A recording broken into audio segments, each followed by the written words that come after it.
الرحمن الرحیم the kite runner by Khaled Hosseini chapter number 3۔ بابا جان جو عامر کے والد محترم ہیں، عامر اس ناول کا پروٹیگونسٹ ہے، ہیرو ہے، مین کریکٹر ہے۔ ان کے بارے میں ایک مشہور بات ہے، جو مشہور بات ہے وہ بابا جان کے بارے میں ہے، اور وہ یہ ہے کہ وہ بہت بہادر ہیں، اور ایک دفعہ ان کا سامنا ایک ریچھ سے ہو گیا تھا جب وہ بلوچستان میں تھے، تو اس وقت انہوں نے ریچھ کا مقابلہ کر کے اسے شکست دی تھی۔ اس لیے بابا کا نک نیم طوفان خان رکھ دیا گیا۔ یہ نام سب سے پہلے رحیم خان استعمال کرتا ہے، جو بابا کا بزنس پارٹنر ہے، اور یہی شخص عامر کو اس کے بابا اور اس کے خاندان کے متعلق باتیں بتاتا ہے۔ اس چیپٹر نمبر 3 میں ناول کا جو چیپٹر نمبر 3 ہے، اس میں عامر کے بابا جان جو ہیں، اس کا والد جو ہے، اس کو ایلیبوریٹ کیا ہے رائٹر نے بڑے اچھے طریقے سے۔ یہ بابا جان جو ہے، یہ قد و قامت کے لحاظ سے بھی شخصیت ان کی بہت روبدار ہے، اور جب بھی رات کو عامر سونے لگتا ہے تو بابا کے خراٹے، اس کے والد کے خراٹے اسے سونے نہیں دیتے، اور وہ کاٹن کو رول کر کے اپنے کانوں میں دیتا ہے اور دیکھ کر سوتا ہے، اور سوچتا ہے کہ اس کی ماں، جس کا نام صوفیہ کرامی ہے، بلکہ تھا، فوت ہو چکی ہے ناول میں، جو ایک پڑھی لکھی خاتون تھیں اور یونیورسٹی میں فارسی لٹریچر کی پروفیسر تھیں، وہ کیسے بابا کے ساتھ مینج کرتی تھیں کہ بابا ابھی ساتھ والے سامنے والے کمرے میں ہیں اور درمیان میں تھوڑا سا گیپ بھی ہے، تو ان کے کمرے سے عامر کے کمرے میں اتنی آواز آ رہی ہے خراٹوں کی کہ وہ سو نہیں پا رہا۔ دوسرا یہ کہ بابا بہت پیٹریارک ہیں، وہ خود ڈیسائیڈ کرتے ہیں کہ صحیح کیا ہے، غلط کیا ہے، اپنے لیے بھی اور دوسروں کے لیے بھی۔ اور پھر وہ ایک واقعہ یاد کرتا ہے 1970 کے دور کی، کہتا ہے بات ہے جب بابا جان نے یتیم بچوں کے لیے یتیم کھانا بنانے کا منصوبہ بنایا، تو سب نے کہا کہ آرکیٹیکٹ سے نقشہ بنوایا جائے یتیم خانے کا،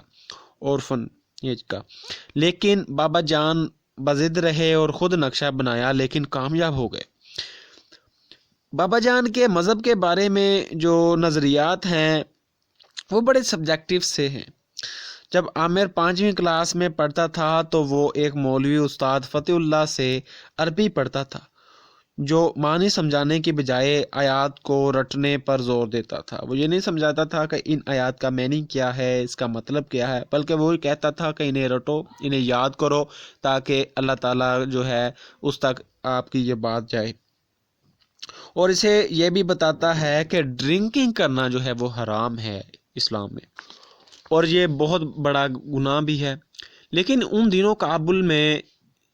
ڈرنکنگ والا کام عام تھا، اور ایک دفعہ عامر اپنے بابا کے پاس گیا جب وہ وسکی پی رہے تھے، تو انہیں کہا کہ مولوی صاحب تو کہتے ہیں کہ ڈرنکنگ کرنا گناہ ہے۔ تو بابا نے آگے سے جواب دیتے ہیں اور کہتے ہیں کہ مولویوں کو تسبیح کے دانے گننے اور بغیر معنی کے آیات رٹنے کے سوا اور کوئی کام نہیں ہوتا، اور یہ بے وقوف لوگ ہوتے ہیں۔ مزید بابا یہ کہتا ہے کہ گناہ صرف ایک ہی ہے، اور وہ ہے چوری، باقی سب اس کی حالتیں ہیں۔ جب آپ کسی کو قتل کرتے ہیں تو آپ اس شخص کی زندگی اس سے چھین لیتے ہیں،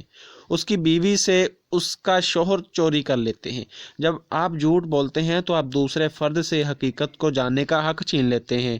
اس طرح گناہ صرف چوری ہے۔ چوری سے عامر کو یاد آتا ہے کہ رحیم خان نے اسے بتایا تھا کہ عامر کا دادا پیشے کے لحاظ سے قانون دان تھا، اور ایک دفعہ جب بابا کی عمر صرف 6 برس تھی، یعنی کہ بابا 6 برس کے تھے، تو ان کے گھر میں ایک چور آ جاتا ہے، جس سے مزاحمت کرنے پر دادا جان قتل ہو جاتے ہیں، اور اس طرح وہ چور 6 سال کے بچے یعنی بابا سے اس کے والد کو چھین لیتا ہے، اور تب سے بابا کے ذہن میں ایک ہی چیز گناہ ہے، اور وہ ہے چوری، چاہے وہ کسی قسم کی بھی ہو۔ اس کے بعد بابا نے محنت کی اور ایک کامیاب بزنس مین بنے۔ بابا کا کلین ایکسپورٹ کا کاروبار تھا، اور ان کی ملکیت میں 2 ڈسپینسریز، ایک ریسٹورنٹ تھا، اور انہوں نے خود کو ایک امیر ترین شخص بنا کر خود کو ثابت کر دیا۔ حالانکہ لوگ کہتے تھے کہ یہ قانون دان کا بیٹا ہے، اس کے خاندان میں سے کبھی کسی نے کاروبار نہیں کیا تو یہ کاروبار نہیں کر سکتا، لیکن انہوں نے اپنے باپ کی وفات کے بعد خود کو ایک بڑا بزنس مین بنایا اور بنا کر ثابت کیا۔